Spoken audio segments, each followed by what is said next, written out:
BRZEN.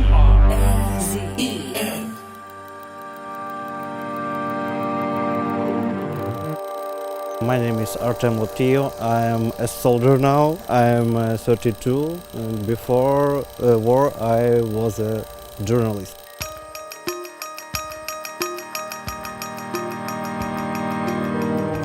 Before the war, Artem's job was to fact-check Russian propaganda and to debunk fake news for a local nonprofit.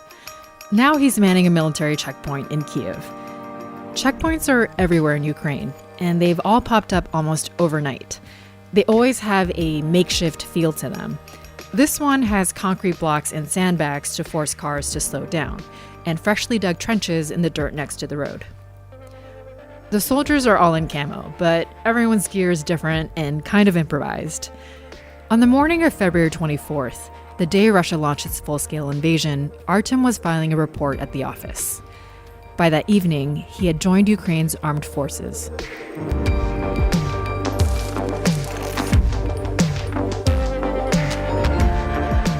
This is Resistance, Stories from Ukraine. I'm Laurel Chor, a photojournalist from Hong Kong. I've reported on social issues all over the world, and I've always wished that people could hear the voices of those I photograph.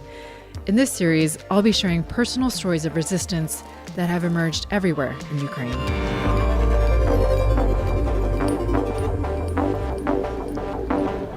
At what point did you decide? What did you have to quit? Did you have to send an email? Did you call someone? How did this work? I call only for my friends, and I didn't call to Artem my told his mother. mom My that he mother would that volunteer for 5 days at first, but he's been here for much longer. Who will do it if not all guys, all my friends? It's our city, our land, our country. What about your job? I miss my job. Sometimes I hate my job. Now I miss my job. But I think that they waiting. My colleagues continue working and wrote different fact-checkings for the Russian propaganda. As far as I could tell, he had already been part of the war effort. For 8 years, he had been fighting Russia on the internet. So I asked, why become a soldier? Sometimes you have another choice. You must take a gun, yes, for save your land, because if everybody will work in only internet or with his laptops, Ukraine will not win. His daily routine went from going to the office and working at a computer to sleeping in barracks. He said he misses the mundane things, the comfort of his bed, a steamy shower at night. But most of all, he misses going out for drinks with his friends. So we're waiting for a win, yeah, and after that we go to the bar. People like Artem are everywhere in Ukraine. Whatever they may have been before, journalists, students, lawyers, drag queens, they've dropped everything to join the armed forces. We drove out to the suburbs of Kyiv to meet some of them. Our first stop was a farm outside Bordyanka, a commuter town northwest of Kyiv, heavily damaged by shelling. Just a 10-minute drive from the utter destruction of the town, we found peace and quiet in the countryside. There, we met a war veteran named Vladimir. Here we're entering his farm. In peacetime, Vladimir teaches PE. In wartime, he's a soldier. When pro-Russian separatists seized the eastern region of Donbass in 2014, he and his cousin joined a volunteer brigade made up of ultra-nationalists called the Azov Battalion. It's a controversial group that's promoted far-right ideology and has been accused of war crimes. But in Ukraine, they're also known as fierce fighters and defenders of the country. About a year after joining the fight, Vladimir came back with shrapnel in his leg. His cousin didn't make it. Like many combat veterans, Vladimir carries the psychological trauma of war. He found that spending time in nature and riding horses helped him to heal, and he wanted to help others do the same. So he bought some land and built a farm with his own 2 hands, where children, veterans, and their families could recover and find peace, a sanctuary. He called it Sunny Valley. But in 2022, the war came to his farm. 2 big dogs greeting us. Oh, one's hurt. On the first day of the invasion, Vladimir once again donned his military uniform. This time, he was defending his home city. While he was fighting at the front lines, the Russians came to his farm and destroyed it. All that's left of his 2-story barn is a skeletal frame. There are shell casings everywhere on the ground, scorched wood, scraps of metal, and animal carcasses. 2 Belgian shepherds, and one is bleeding. Oh, poor thing, and limping. When we visited him in early April, Borodyanka had just been liberated. The town of just 15,000 people lay in ruins. Several apartment buildings had been shelled so badly they had collapsed altogether. Did the Russian soldiers shoot your dog? Yes. Were they trying to shoot it? Да. They shoot a lot of horses, they shoot a lot of animals which were here. They do all this because he was in soldiers of Azov, and their main target was to destroy everything they see in this piece of land, because they know that he lives here. When Vladimir's neighbors told him what happened, he didn't believe it at first. He was at the hospital at the time, getting treated for his injuries. But then when people start to say like it's real, and he understood, he tried to believe that it's not the Russians did it, and this is maybe our Ukrainian artillery hit the enemy's tank was based in this location. But he realized it, he understood that this is a war. Vladimir doesn't know what happened to all of his horses. Some had escaped in the midst of the chaos. Others were later found dead. The charred remains of a donkey are still in the ground, left to decay. Vladimir is still looking for the rest of his horses. His wife, who's fled Ukraine, loves horses. One they did find alive is Tarzan, a 25-year-old horse from Mariupol. When we meet him, Tarzan is badly injured and trembling from the pain. An equine vet named Yenya is tending to his wounds in a dark, empty stable. Has 3 injuries from 2 from bullets and 1 I'm not sure what. Have you operated on a lot of animals that have been hurt in the war? Yes, unfortunately yes, and a lot of vets which work with the small animals like dogs and cats, but we have a lot of injured horses, so I have to operate every day. That's the sound of Yenya using her scalpel to shave off a patch of Tarzan's coat around his wound. Vladimir is watching from the side, a pained look on his face. I hope the scapula is not injured, was not injured, so. But we will see, we have to open and see. If his scapula was hit, Tarzan would have to be put down. A shattered shoulder bone can't support a 400-kilo horse. Gunshot wounds are not exactly something Yenya is used to treating. Usually I do some orthopedic examination, something with the teeth and some vaccination, so, but our life was changed. But she's used to this kind of work now. Since the war broke out, veterinarians like her have been busy treating animals with bullet or shrapnel wounds, or who have been traumatized by the fighting. When some stable burns, the horses usually run away and the muzzle was under the attack. On their face? Yes. Yeah. So the smoke stayed in their eyes, or they ran in? Not the smoke, fire. Fire, Yes. Oh, I see. So their eyes get burnt? Yes. From the... Yes. That must be hard for you to see as a vet. It's, I have no words to say how it is. The vet sedates Tarzan and injects an anesthetic normally used on soldiers that supposedly takes the pain away in 10 seconds. She then slices open the wound and pokes her finger inside. She's looking for shrapnel lodged inside Tarzan's shoulder. Did you find something? No, but It's just really the deep? hole is really, Oh gosh, really like your whole deep. finger is in there. It's more than 1 finger. Oh jeez. So it's like the hole was quite small, but actually the wound is really deep. Yes, it's really deep. Oh, poor thing. You can't even reach the end? I need to think about it.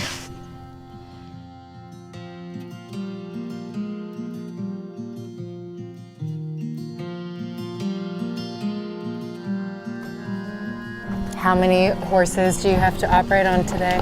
12, I think. 12. And to her, they're not just horses. You know, they like children. It's a 400-kilo child, so... I've never been to a country that loves animals as much as Ukraine.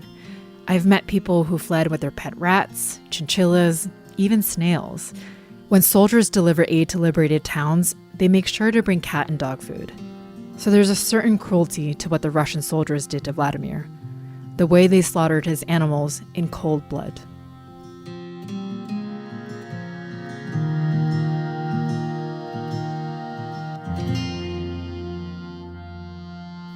Vladimir grabs his lighter and heats up a pair of tweezers. The vet uses them to cauterize the horse's artery. Brutal to watch, but simple and effective. Yes, some bleeding from artery, so we have to remove the bleeding. Do you do that in normal times? Usually no. So this is a wartime thing? Yes. Vladimir was injured again while fighting, in the same spot on his leg. But he says he got incredibly lucky. Somehow, the new injury has helped him to regain mobility he lost due to his old injury. Now, for the first time in years, he can wiggle his toe again. How would you describe war to people who don't know what it's like? Я вам скажу, я честно, я видел. When the war starts, we was unprepared for all this hard thing, because this is totally different. But still, right now, we're used to it, and we can fight with our new power, what we get. But how could describe the war? What's going on right now? It's totally massacre. Back at the checkpoint outside of Kyiv, we meet Oleksandr. He's a corporate lawyer. He's usually in a suit representing companies, but now he's wearing combat boots and a balaclava with an AK-47 in his hands. The courts aren't open anyway. I just can't imagine going from being a lawyer to a soldier. I just do what I obliged. According to our constitution, we are obliged to protect our country. Article 17 of the Ukrainian constitution says that protecting the sovereignty and territorial indivisibility of Ukraine are a matter of concern for all the Ukrainian people. As a lawyer, Oleksandr is very aware of his constitutional responsibilities. He also loves to sing. It's like medicine to protect your soul from negative emotions. Can you sing something for us? Is there a patriotic song or any song? What's your favorite song? My funny Valentine. My Funny Valentine. My funny Valentine, sweet coming Valentine, you make me smile with my heart. Oleksandr lives on a base now, but he made sure to bring his guitar with him and still sings for an hour a day.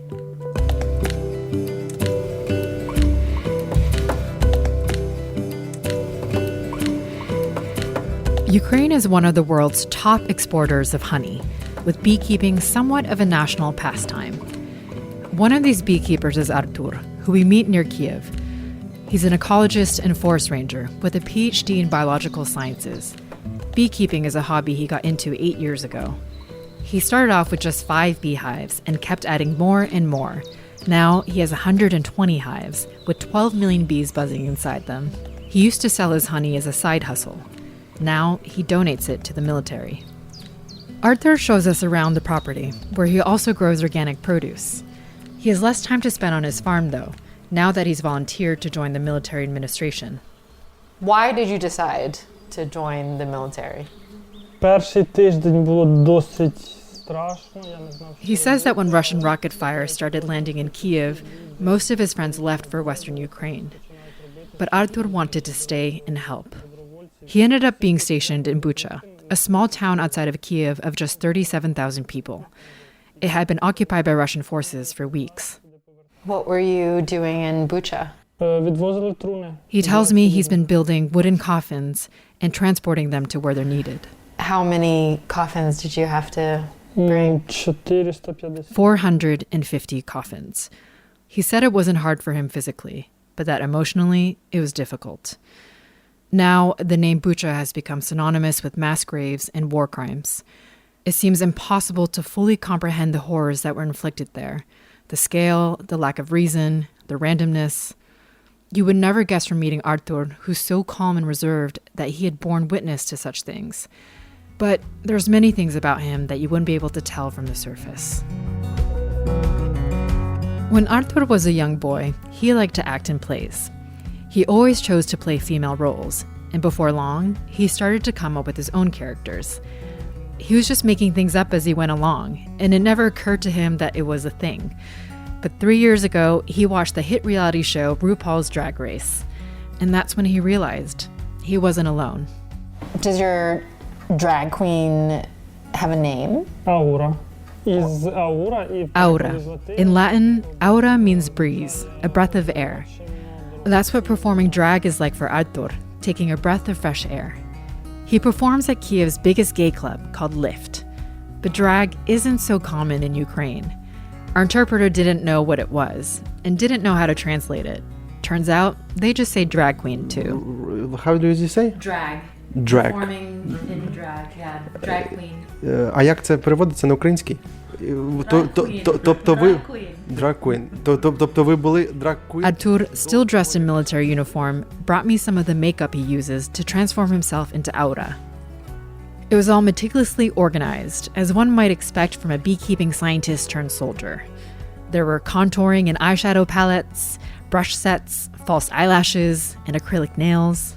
In some photos, he's utterly unrecognizable. He learned his skills by watching makeup tutorials on YouTube. But makeup can only go so far. He's also got hip and butt pads and a 3-kilo chest prosthetic made of silicone for an eye-catching décolletage. But most important are the wigs. Without the hair, there is no aura. How many wigs do you have? А скільки у вас їх?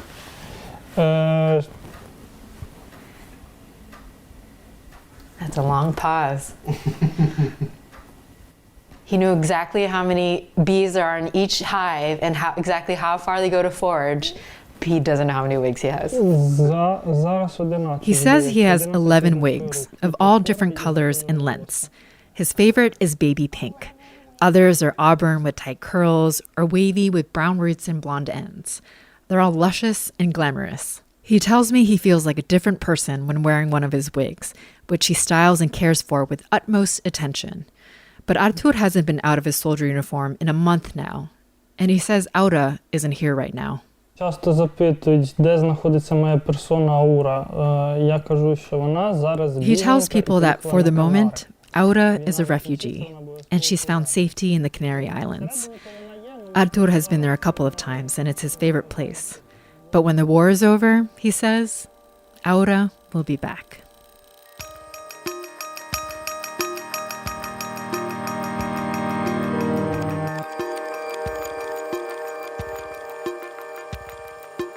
For those of us lucky enough to have only known peace in our home countries, it's hard to imagine what it would be like to have your life upended by war, or what kind of choices you'd have to make. Whether to stay or to flee, whether to leave your life behind or to pick up guns. Talking to Ukrainians from all walks of life who decided to fight has been humbling, to say the least. They didn't ask for war, but they chose to confront it, head on. That's it for today. Next, we'll meet those fighting back with the weapons we all carry in our pockets, our smartphones. And I want to show the world the truth, that terrible thing is happening. That's why I film it and I take a picture. It's not easy for me, but I understand that it's important. It's war crimes that we need to capture because we want justice. Resistance, Stories from Ukraine is a production of Project Brazen in partnership with PRX. It's hosted by me, Laurel Chor. I've been reporting from the field with Arman Dujovic and Andrei Kalashnikov. Bradley Hope, Tom Wright, and Nicholas Brennan are executive producers. Rowan Slaney, Subin Kim, and Claire Urban produced this episode, with associate producing from Julia Franchi and Francesca Gilardi Quadrio Curzio. Our story consultant was Susie Armitage. Cover design by Ryan Ho. For PRX, Jason Saldana and Julie Shapiro. And a special thanks to Alex Guzenko, Anna Maria Valchuk, Jody Bragger, Michelle Sanders, Anna Adlerstein, Neha Wadekar, Startha Mahanta, Lucy Woods, and Megan Dean. For more of our reporting, visit projectbrazen.com/resistance.